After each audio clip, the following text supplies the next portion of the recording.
일찍이 하나님을 찾았던 왕. 역대하 34장 1절에서 13절 말씀. 요시야가 왕위에 오를 때의 나이가 8세라 예루살렘에서 31년 동안 다스리며 여호와 보시기에 정직하게 행하여 그의 조상 다윗의 길로 걸으며 좌우로 치우치지 아니하고 아직도 어렸을 때 곧 왕위에 있은 지 8년에 그의 조상 다윗의 하나님을 비로소 찾고 제12년에 유다와 예루살렘을 비로소 정결하게 하여 그 산당들과 아세라 목상들과 아로새긴 우상들과 부어 만든 우상들을 제거하여 버리매 무리가 왕 앞에서 바알의 제단들을 헐었으며 왕이 또 그 제단 위에 높이 달린 태양상들을 찍고 또 아세라 목상들과 아로새긴 우상들과 부어 만든 우상들을 빻아 가루를 만들어 제사하던 자들의 무덤에 뿌리고 제사장들의 뼈를 제단 위에서 불살라 유다와 예루살렘을 정결하게 하였으며 또 므낫세와 에브라임과 시므온과 납달리까지 사면 황폐한 성읍들에도 그렇게 행하여 제단들을 허물며 아세라 목상들과 아로새긴 우상들을 빻아 가루를 만들며 온 이스라엘 땅에 있는 모든 태양상을 찍고 예루살렘으로 돌아왔더라. 요시야가 왕위에 있은 지 18째 해에 그 땅과 성전을 정결하게 하기를 마치고 그의 하나님 여호와의 전을 수리하려 하여 아살랴의 아들 사반과 시장 마아세야와 서기관 요아스의 아들 요아를 보낸지라. 그들이 대제사장 힐기야에게 나아가 전에 하나님의 전에 헌금한 돈을 그에게 주니 이 돈은 문을 지키는 레위 사람들이 므낫세와 에브라임과 남아있는 모든 이스라엘 사람과 온 유다와 베냐민과 예루살렘 주민들에게서 거둔 것이라. 그 돈을 여호와의 전 공사를 감독하는 자들의 손에 넘기니 그들이 여호와의 전에 있는 일꾼들에게 주어 그 전을 수리하게 하되 곧 목수들과 건축하는 자들에게 주어 다듬은 돌과 연접하는 나무를 사며 유다 왕들이 헐어버린 성전들을 위하여 들보를 만들게 하며 그 사람들이 성실하게 그 일을 하니라.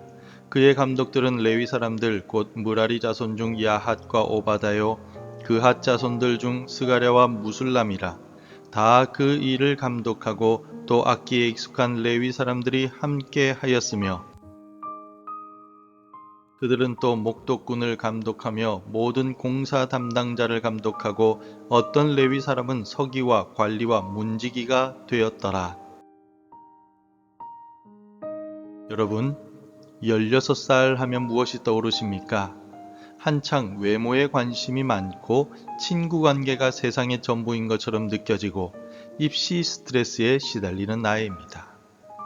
요즘 애들은 이라는 기성세대의 걱정이 따라붙기도 합니다. 오늘 본문에 등장하는 요시야 왕은 8살의 왕의 자리에 즉위하여 바로 이 16살이 되던 해에 엄청난 결단을 합니다. 3절 상반절에는 아직도 어렸을 때 곧 왕위에 있은 지 8년에 그의 조상 다윗의 하나님을 비로소 찾고 라고 기록하고 있습니다. 요시야의 아버지는 아몬, 요시야의 할아버지는 므낫세였습니다. 남유다 역사상 최악의 우상 숭배자들이었습니다. 온 나라가 바알과 아세라 우상으로 뒤덮여 있었습니다. 그런 환경에서 자란 16살 청소년이 누가 시키지도 않았는데 자기 조상 다윗의 하나님을 찾기 시작했다는 것입니다. 그렇다면 우리는 어떠하며 우리 자녀들은 어떠합니까? 신앙생활은 나중에 좀 안정되면 아직은 세상 즐거움이 더 좋은데 혹은 하나님 찾는 일을 미루고 있지는 않습니까? 혹은 너무 오랫동안 신앙생활을 해서 이제는 하나님을 찾을 필요도 없는 것처럼 그저 익숙한 종교 생활에 안주하고 있지는 않습니까? 우리는 본성적으로 하나님보다 세상을 먼저 찾으며 무너진 예배의 자리를 알면서도 방치하는 데 익숙합니다. 하지만 오늘 요시야는 우리에게 전하고 있습니다. 참된 개혁은 나이와 환경을 핑계대지 않고 바로 지금 하나님을 인격적으로 찾는 데서부터 시작된다고 말입니다. 요시야 개혁의 첫걸음은 정책 발표나 건물 건축이 아니었습니다. 16살에 그는 다윗의 하나님을 비로소 찾기 시작했습니다. 3절을 함께 읽겠습니다. 아직도 어렸을 때 곧 왕위에 있은 지 8년에 그의 조상 다윗의 하나님을 비로소 찾고 제12년에 유다와 예루살렘을 비로소 정결하게 하여 그 산당들과 아세라 목상들과 아로새긴 우상들과 부어 만든 우상들을 제거하여 버리매. 여기에서 찾다라는 의미를 가진 히브리어 다라쉬라고 하는 이 말은 단순한 호기심을 가지고 찾는 것을 의미하는 것이 아닙니다. 인격적인 만남을 향한 간절한 갈망을 뜻하는 단어입니다. 하나님, 정말 살아계십니까? 므낫세와 아몬이 섬기던 그 신들 말고 나의 조상 다윗이 만났던 그 하나님, 당신은 누구십니까? 요시야는 자신에게 편리한 신, 자신에게 복을 주는 신을 찾은 것이 아닙니다. 다윗의 하나님, 다시 말해서 언약의 하나님, 말씀의 하나님, 살아계신 하나님을 찾았던 것입니다. 사랑하는 성도 여러분, 여러분들의 신앙 개혁은 어디서부터 시작되어야 합니까? 무언가를 끊어내기 전에, 무언가를 열심히 하기 전에 먼저 하나님을 진심으로 찾아야 합니다. 주님, 제가 주님을 더 알기 원합니다. 주님의 음성을 듣기 원합니다. 이 같은 인격적인 갈망이 시작될 때 우리의 삶도 변화하기 시작합니다. 하나님을 인격적으로 찾기 시작한 요시야는 4년 뒤 20살이 되었을 때 구체적인 행동에 나서기 시작합니다. 3절 하반절에는 비로소 유다와 예루살렘을 정결하게 하여 라고 기록하고 있습니다. 요시야는 무엇을 정결하게 했습니까? 4절, 5절은 끔찍할 정도로 상세하게 설명하고 있습니다. 무리가 왕 앞에서 바알의 제단들을 헐었으며 왕이 또 그 제단 위에 높이 달린 태양상들을 찍고 또 아세라 목상들과 아로새긴 우상들과 부어 만든 우상들을 빻아 가루를 만들어 제사하던 자들의 무덤에 뿌리고 제사장들의 뼈를 제단 위에서 불살라 유다와 예루살렘을 정결하게 하였으며. 요시야 왕의 우상 제거의 모습은 적당히가 아니었습니다. 철저하고 근본적으로 제거하는 것, 한마디로 발본색원이었습니다. 다시는 그것들이 힘을 쓰지 못하도록 뿌리까지 뽑아버린 것입니다. 심지어 7절 말씀을 보면 남유다를 넘어서 멸망했던 북이스라엘의 땅까지 가서 우상들을 철저하게 제거하는 모습을 볼 수 있습니다. 우리 삶의 개혁이 왜 자꾸 실패합니까? 하나님을 찾기는 하는데 우상을 부수지 않기 때문입니다. 여전히 한쪽 구석에 내가 사랑하는 바알, 내가 사랑하는 돈, 내가 의지하는 아세라, 내가 의지하는 성공, 쾌락, 인간관계들을 남겨두기 때문입니다. 오늘 성령 하나님께서 우리의 마음을 밝히 비춰주신다면 당장 내가 부숴야 할 우상은 무엇입니까? 음란물입니까? 정직하지 못한 재정 습관입니까? 혹은 미디어 중독입니까? 하나님보다 더 사랑하는 그것을 가루로 빻아 뿌리는 철저한 결단이 필요합니다. 요시야 왕은 찾고 부수었습니다. 그 다음은 무엇입니까? 8절입니다. 우리 함께 읽겠습니다. 요시야가 왕위에 있은 지 18째 해에 그 땅과 성전을 정결하게 하기를 마치고 그의 하나님 여호와의 전을 수리하려 하여 아살랴의 아들 사반과 시장 마아세야와 서기관 요아스의 아들 요아를 보낸지라. 26살이 된 요시야는 이제 그의 하나님 여호와의 전을 수리하게 합니다. 우상을 제거한 그 빈자리에 하나님을 향한 예배가 다시 세워져야 했기 때문입니다. 이것이 개혁의 완성입니다. 그런데 이 성전 수리 과정에서 놀라운 모습을 볼 수가 있습니다. 12절 말씀에 그 사람들이 성실하게 그 일을 하니라 라고 기록하고 있습니다. 여기에서 성실하게 라는 말은 에무나라는 히브리어를 쓰고 있는데 믿음, 신실함을 뜻합니다.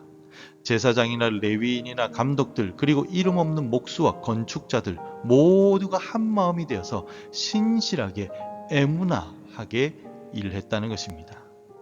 재정도 투명하게 집행되었습니다. 개혁은 왕 혼자서 하는 것이 아니었습니다. 모든 백성이 각자의 자리에서 에무나, 신실함으로 반응할 때 무너진 예배가 다시 세워졌습니다. 성도 여러분, 오늘 우리의 무너진 예배는 무엇입니까? 개인적인 경건의 시간입니까? 형식만 남은 주일 예배입니까? 아니면 우리가 섬겨야 할 가정과 직장, 교회의 무너진 부분들입니까? 하나님은 오늘 우리가 각자의 자리에서 에무나, 즉 신실함으로 반응하길 원하십니다. 맡겨진 작은 일에 성실하게 순종할 때 하나님은 그것을 통해서 무너진 성전을 다시 견고하게 세워 나가실 것입니다.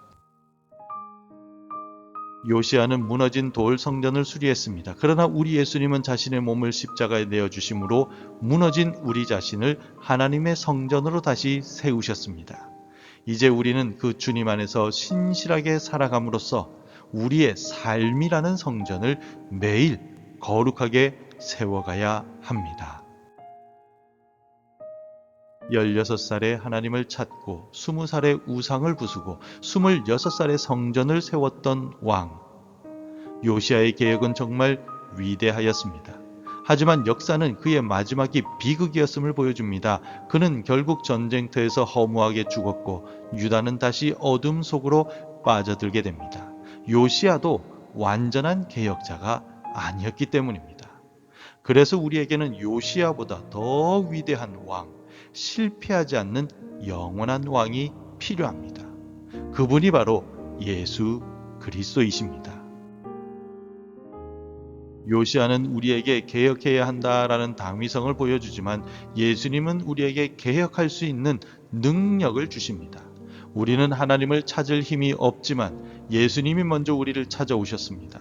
우리는 우상을 부술 능력이 없지만 예수님이 십자가에서 모든 우상의 권세를 깨뜨리셨습니다. 우리는 무너진 예배를 세울 수 없었지만 예수님이 친히 성전이 되셔서 우리를 하나님과 연결하셨습니다. 사랑하는 성도 여러분, 오늘 우리의 삶의 개혁이 필요합니까? 그렇다면 늦었다라고 생각하지 마십시오. 내 힘으로 하려고도 하지 마십시오. 이미 승리하신 예수 그리스도를 의지하여 지금 당장 시작하십시오. 그리고 성령님의 능력을 구하십시오. 성령 하나님, 내 안에 하나님을 찾는 갈망을 회복시켜 주십시오. 내 안에 숨은 우상을 철저하게 부술 용기를 주십시오. 무너진 예배의 자리를 다시 세울 신실함을 나에게 주십시오. 이 기도들이 우리의 기도가 되어 요시야가 시작했던 그 개혁이 예수 그리스도 안에서 오늘 우리의 삶을 통해 새롭게 시작되기를 우리 주님의 이름으로 축원합니다. 기도하겠습니다. 하나님 아버지, 주님보다 세상을 먼저 찾고 무너진 예배를 방치하였던 우리의 죄를 회개합니다. 죄인인 나를 먼저 찾아오시고 십자가로 모든 우상을 깨뜨려 주신 예수님께 감사와 찬송과 영광을 올려드립니다. 오늘 이 새벽 나에게도 요시야와 같은 결단을 주셔서 내 삶의 우상들을 철저하게 부수고 무너진 예배를 회복하게 하옵소서. 예수님의 이름으로 기도드립니다. 아멘. 계속해서 함께 기도해 주시기 바랍니다. 16살의 요시야처럼 하나님을 간절하게 찾게 하소서. 내 안에 숨겨진 우상을 철저히 제거할 용기를 주옵소서. 무너진 예배의 자리를 신실하게 세우는 일꾼이 되게 하소서. 하나님의 말씀으로 하루를 시작하는 은혜를 주옵소서. 오늘도 말씀대로 살아가며 열매 맺는 하루가 되시기를 축복합니다.